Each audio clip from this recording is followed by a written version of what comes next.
رسوله الكريم.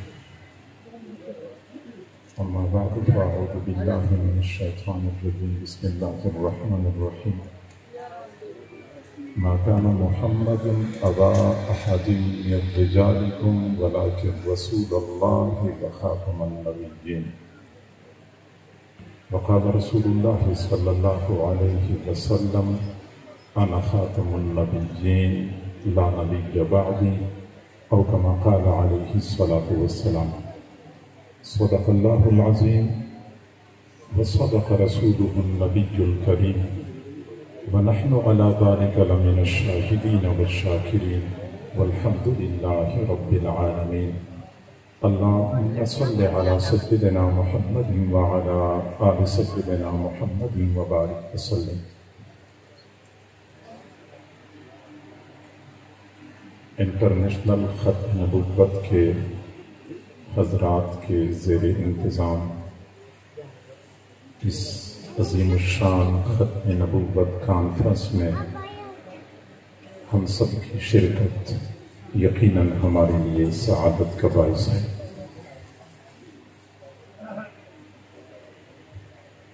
اس پروگرام کے منتظم اعلیٰ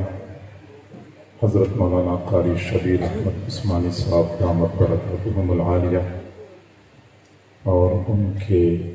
جملہ رفقاء کار کا اس موقع پر میں شکر گزار ہوں کہ انہوں نے مجھے یہ شرف بخشا اور آپ حضرات کے سامنے مخاطب ہونے کا حکم عطا فرمایا، اور ان حضرات کی اس عظیم کاوش اور کامیاب کوشش پر ان کو خراج تحسین بھی پیش کرتا ہوں۔ حضرت مولانا شبیر احمد عثمانی صاحب دامت برکاتہم العالیہ نے جب اس عاجز کو حکم دیا کہ آپ نے حاضر ہونا ہے، تو میں نے اس وقت بھی ان سے گزارش کی تھی کہ میں سامع کے طور پہ تو وہاں شریک ہو سکتا ہوں، اس میں مجھے کوئی تردد نہیں ہے، لیکن اس وقت اسٹیج پر موجود علماء کرام اور قائدین کی موجودگی میں کچھ معروضات پیش کرنا شاید میرے لیے مشکل ہو جائے، لیکن حکم ہوتا ہے جس سے سرتابی نہیں کی جا سکتی۔ معزز سامعین، اللہ رب العزت نے انسانیت کی ہدایت اور رہنمائی کے لیے حضرات انبیاء کرام کا سلسلہ جاری فرمایا، اور یہ سلسلہ تقریباً 1,24,000 انبیاء پر مشتمل تھا۔ سب سے آخر میں اللہ تعالیٰ نے اپنے محبوب اور کل کائنات کے محبوب محمد مصطفیٰ احمد مجتبیٰ صلی اللہ علیہ وسلم کو مبعوث فرما کر نبوت کا سلسلہ مکمل کر لیا۔ آپ صلی اللہ علیہ وسلم کی تشریف آوری کے بعد آج تک نہ کوئی نبی دنیا میں آیا ہے اور نہ ہی قیامت کی صبح تک کوئی اور نبی دنیا میں آئے گا۔ یہ ہمارا عقیدہ ہے اور اس کو عقیدہ ختم نبوت کہتے ہیں۔ حضور صلی اللہ علیہ وسلم نے آج سے 14 صدیاں قبل یہ پیشنگوئی فرمائی تھی کہ میرے بعد کچھ دجال کذاب لوگ ظاہر ہوں گے اور وہ نبوت کا دعویٰ کریں گے، وہ جھوٹے ہوں گے۔ حضور صلی اللہ علیہ وسلم کی اسی پیشنگوئی کے نتیجے میں ہم دیکھتے ہیں کہ اسلام کی 14 صدیوں کی تاریخ میں وقفے سے مختلف زمانوں میں مختلف اوقات میں ایسے جھوٹے دجال ظاہر ہو گئے جنہوں نے نبوت کا دعویٰ کیا، بلکہ خود حضور صلی اللہ علیہ وسلم کی حیات مبارکہ میں اسود عنسی اور مسیلمۃ الکذاب جیسے بدبخت ظاہر ہو چکے تھے، اور آپ صلی اللہ علیہ وسلم کو اس چیز کا بخوبی احساس تھا، لہذا آپ نے اپنی حیات مبارکہ میں اسود عنسی کو انجام تک پہنچانے کے لیے، اس کی سرکوبی کے لیے خود اپنے جانثاروں کا ایک لشکر روانہ فرمایا تھا، جس میں حضرت فیروز دہلوی رضی اللہ تعالیٰ عنہ کو سپہ سالار ہونے کی حیثیت حاصل تھی۔ حضرت فیروز دہلوی رضی اللہ تعالیٰ عنہ جب اپنے مقصد میں کامیاب ہو گئے، ابھی تک حضرت فیروز دیلمی رضی اللہ عنہ نے حضور صلی اللہ علیہ وسلم تک وہ خوشخبری نہیں پہنچائی تھی، نہ پہنچا سکے، لیکن چونکہ حضور صلی اللہ علیہ وسلم کو شدت سے انتظار تھا کہ کیا خبر وہاں سے آتی ہے، اللہ رب العزت نے اپنے محبوب صلی اللہ علیہ وسلم کی اس چاہت کو دیکھتے ہوئے فیروز دیلمی کی جانب سے خبر آنے سے پہلے اپنے محبوب صلی اللہ علیہ وسلم کو اطلاع دے دی کہ فیروز دیلمی کامیاب ہو گئے، اسود عنسی اپنے انجام تک پہنچ گیا۔ آپ صلی اللہ علیہ وسلم نے اسی وقت صحابہ کرام کے درمیان اعلان فرمایا، فاز فیروز، فاز فیروز، فیروز کامیاب ہو گیا، فیروز کامیاب ہو گیا۔ حضور صلی اللہ علیہ وسلم نے اپنی حیات مبارکہ کا آخری لشکر جو روانہ کیا تھا وہ اسود عنسی کے خلاف روانہ کیا تھا، اسود عنسی کے خلاف بندے بھیجے تھے، اور پھر سیدنا صدیق اکبر رضی اللہ تعالیٰ عنہ نے اپنی خلافت میں جو پہلا لشکر بھیجا تھا وہ مسیلمۃ الکذاب کے خلاف بھیجا تھا۔ یہ ایک عجیب اتفاق ہے، تکوینی امر ہے کہ حضور صلی اللہ علیہ وسلم نے اپنی نبوت کا جو 23 سالہ دور جس عظیم کام پہ اختتام تک پہنچایا، سیدنا صدیق اکبر رضی اللہ تعالی عنہ نے اپنی خلافت کا دور وہاں سے ہی شروع کر لیا، اور پھر ہم حیران ہو جاتے ہیں کہ عقیدہ ختم نبوت کا تحفظ کس قدر عظیم کام ہے، کس قدر اہم کام ہے کہ حضور صلی اللہ علیہ وسلم کے 23 سالہ دور نبوت میں مختلف غزوات میں، مختلف سرایا میں تمام صحابہ کرام جو شہید ہوئے تھے ان کی تعداد 259 بنتی ہے، 260 نہیں ہے، 259 تعداد ہے۔ اور مسیلمۃ الکذاب نے جب نبوت کا دعویٰ کیا تو سیدنا صدیق اکبر رضی اللہ تعالیٰ عنہ نے اس کی سرکوبی کے لیے جو لشکر روانہ فرمایا تھا اس میں بڑے بڑے صحابہ کرام تھے، بدری صحابہ بھی تھے، تو مسیلمۃ الکذاب کی اس فتنے کو روکنے کے لیے، سدباب کرنے کے لیے جن صحابہ کرام نے قربانی دی ان کی تعداد ایک روایت کے مطابق 700 اور دوسری روایت کے مطابق 1200 ہے۔ یہاں سے ہم اندازہ لگاتے ہیں کہ ختم نبوت کے تحفظ کے لیے کس قدر قربانیاں دی گئی ہیں۔ پھر ہم دیکھتے ہیں کہ یہ سلسلہ وقفے سے چلتا رہا۔ ہمارے قریب کے زمانے میں پھر قادیان میں ایک جھوٹا نبی، جھوٹا بندہ کھڑا ہو گیا جس نے نبوت کا دعویٰ کیا، عالمی طاقتوں کی پشت پناہی اس کو حاصل تھی، چنانچہ اس نے پر پرزے نکالنے شروع کر دیے۔ اللہ تعالیٰ جزائے خیر دے ہمارے اکابر کو، جنہوں نے بروقت اس فتنے کا ادراک کر لیا، احساس کر لیا، اور اپنی تمام تر صلاحیتیں اس فتنے کے سرکوبی کے لیے انہوں نے صرف کر لی۔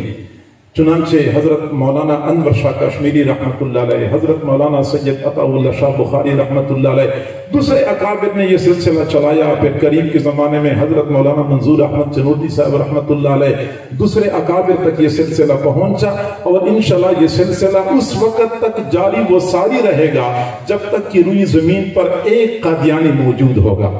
حضور صلی اللہ علیہ وسلم کے زمانے میں جب اسود عنسی اور مسیلمۃ الکذاب کا معاملہ سامنے آیا تھا تو حضور صلی اللہ علیہ وسلم کو اللہ رب العزت نے ایک خواب دکھایا تھا۔ حضور نے خود فرمایا، بخاری شریف کی روایت ہے، میں نے خواب دیکھا کہ میرے ہاتھ میں سونے کے 2 کنگن ہیں، اور میں پریشان ہو گیا کہ میرا سونے سے کیا لینا دینا ہے۔ مجھے خواب میں سونے کے 2 کنگن دکھائے گئے، پھر مجھے بتایا گیا کہ ان میں پھونک مارو۔ جب میں نے کنگنوں میں پھونک ماری تو وہ کنگن اڑ کے غائب ہو گئے۔ پھر مجھے اس کی تعبیر بتائی گئی کہ یہ 2 جھوٹے ہوں گے، 2 جھوٹے ہوں گے جو ظاہر ہوں گے، لیکن جس طرح یہ سونے کے کنگن بے حقیقت ایک پھونک سے ہی غائب ہو گئے، ایسے ہی ان کا فتنہ بے حقیقت ہوگا، جلدی نیست و نابود ہو جائے گا۔ معلوم ہوتا ہے کہ ختم نبوت کے عقیدے کے خلاف جو بھی دعویٰ کیا جاتا ہے وہ کوئی حقیقت پر مبنی نہیں ہوتا، وہ ہمیشہ کے لیے بے بنیاد ہوا کرتا ہے، اور اس کی سرکوبی کرنا، اس کا سدباب کرنا کوئی دشوار نہیں ہوتا۔ حضرت مولانا مفتی محمد شفیع صاحب رحمہ اللہ فرماتے ہیں کہ حضرت مولانا انور شاہ کشمیری رحمت اللہ علیہ جن کی پوری زندگی تعلیم و تعلم میں گزری، دینی خدمات ان کی اتنی ہیں کہ دنیا کے کونے کونے تک ان کا علمی فیض پھیلا۔ حضرت مفتی صاحب فرماتے ہیں کہ میں ان کی خدمت میں حاضر ہوا تو بڑے مغموم تھے، بڑے افسردہ تھے۔ میں نے پوچھا استاد جی کیا مسئلہ ہے، آپ بڑے مغموم نظر آ رہے ہیں؟ تو فرمایا کہ میں سوچ رہا ہوں کہ میں نے پوری زندگی ضائع کر دی، کوئی کام نہیں کیا۔ میں نے کہا استاد جی اگر آپ نے اپنی زندگی ضائع کر دی تو کس کی زندگی قیمتی بن سکتی ہے؟ دنیا کے کونے کونے میں آپ کا علمی فیض پھیل چکا ہے، زندگی کا ایک لمحہ آپ نے اپنی ذات کے لیے استعمال نہیں کیا، آپ کیسے فرما رہے ہیں کہ میں نے اپنی زندگی ضائع کر لی؟ تو حضرت علامہ انور شاہ کشمیری رحمت اللہ علیہ نے فرمایا جی ہاں، میں سوچ رہا ہوں کہ بخاری شریف، ترمذی شریف پڑھاتے ہوئے میں نے مسلسل حنفیت کی ترجیح کے دلائل اپنے شاگردوں کو پڑھائے کہ احناف کا مسلک راجح ہے، احناف کا مسلک راجح ہے، اور میرا اس طرف التفات ہی نہیں تھا کہ قادیانیت کا فتنہ اٹھا اور اس فتنے نے مسلمانوں کی ایمان میں نقب لگانا شروع کر دیا ہے۔ ان کو اس بات کا احساس تھا، اور یہاں تک کہ حضرت علامہ انور شاہ کشمیری رحمت اللہ علیہ کی طبیعت ناساز تھی، وہ مرض وفات میں مبتلا تھے، چلنے پھرنے سے قاصر تھے، لیکن فکر کھائی جا رہی تھی کہ اس فتنے کی سرکوبی کے لیے جتنی کوششیں کرنی چاہیے وہ کرنی چاہیے، اور وہ کیسے کر سکتے ہیں یہ فکر ان کو کھائی جا رہی تھی۔ چنانچہ ان آخری ایام میں اپنے خدام کو فرمایا کہ مجھے اٹھا لو اور مجھے مدرسے میں لے جاؤ، میں اپنے شاگردوں کو، مدرسے کے مدرسین کو کوئی وصیت کرنا چاہتا ہوں، کوئی نصیحت کرنا چاہتا ہوں۔ چنانچہ علامہ انور شاہ کشمیری رحمت اللہ علیہ کو چارپائی پر اٹھایا گیا، چارپائی پر لایا گیا، مدرسے کے صحن میں شاگرد بھی اکٹھے ہو گئے، اور مدرسے کے استاد تھے ان میں سے اکثر حضرت کے شاگرد تھے وہ بھی اکٹھے ہو گئے۔ پھر حضرت نے بہت ہی درد کے ساتھ، بہت ہی افسردگی کے ساتھ یہ بات فرمائی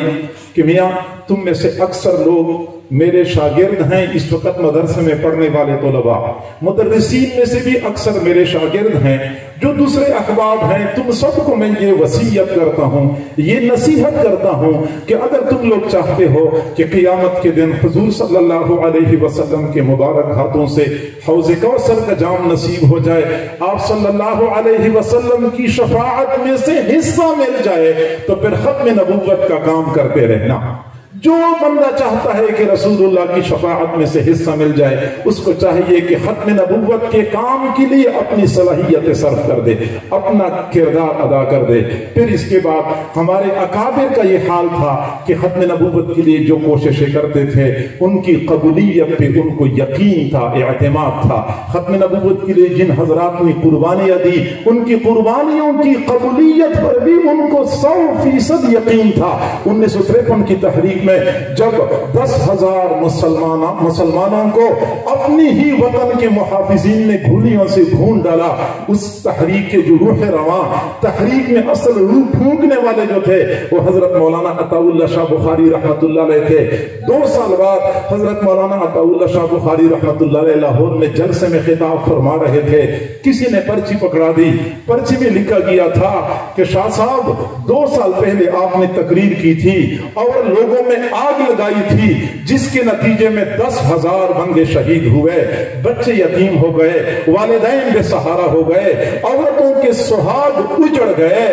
ایک مسلمان کا خون کتنا قیمتی ہوتا ہے، یہ 10,000 مسلمانوں کی خون کا جواب کس نے دینا ہے؟ قیامت کے دن کون حساب دے گا؟ حضرت مولانا عطا اللہ شاہ بخاری رحمت اللہ علیہ اپنے خاص انداز میں فرمانے لگے، تم ان 10,000 کی بات کرتے ہو، عطا اللہ شاہ بخاری یہ کہتا ہے کہ حضور صلی اللہ علیہ وسلم کے زمانے سے لے کر آج تک اور آج کے بعد سے لے کر قیامت کی صبح تک جتنے لوگ ناموس رسالت اور ختم نبوت کے لیے اپنی جانوں کا نذرانہ پیش کریں گے، خون بہائیں گے، میں ان سب شہداء کی خون کا جواب دینے کے لیے تیار ہوں۔ اور پھر فرمایا کہ قسم ہے خدا کی، اگر پوری دنیا کے مسلمان میرے نانا کے تسمے کی عزت کی خاطر قربان ہو جائیں، پھر بھی ہم نے حق ادا نہیں کیا۔ انہیں حضور صلی اللہ علیہ وسلم کی عزت اور ختم نبوت کی خاطر کی گئی کوششوں کے اوپر ان حضرات کو کتنا ناز ہوا کرتا تھا، اور پھر فرما رہے تھے، فرمایا کہ میں قیامت کے دن اپنے نانا سے عرض کروں گا،